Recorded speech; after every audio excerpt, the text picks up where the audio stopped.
На Фондот за пензиско и инвалидско осигурување следната година ќе му требаат дополнителни 172,3 милиони евра повеќе од годинава, за да може да ги исплаќа зголемените пензии, вели директорот на Фондот Никола Мемов во интервју за Вечер прес.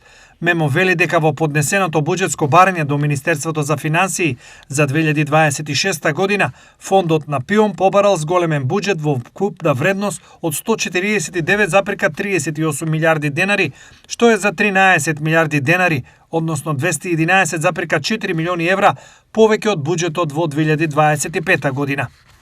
Овие трансфери за 2026 година се планирани во износ од 60 милиарди денари, од кои 15 милиарди се за здравствено осигурување на пензионерите и речиси 16 милиарди денари трансфери по основ на задолжително пензиско осигурување. Рече Мемов.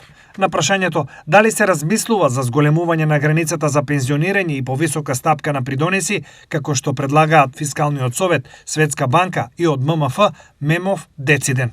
Моje мислење е дека апсолутно не соодветствуваат со реалните прилики на животот во Македонија. Имено просечниот период на користење на пензија е 11 години.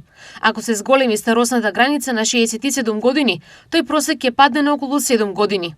Од друга страна, зголемувањето на стапката на придонеси за пензиско и инвалидско осигурување по автоматизам не мора да значи зголемување на изворните приходи во фондот. Објаснува Мемов.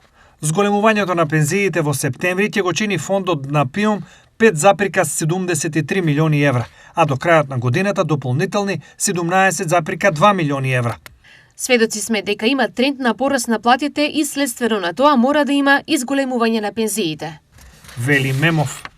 Мемов во потенцираното интервју нагласува дека повеќе нема лажни инвалидски пензии или пензии добиени со фалсификувани податоци, откако во фондот е ова раководство.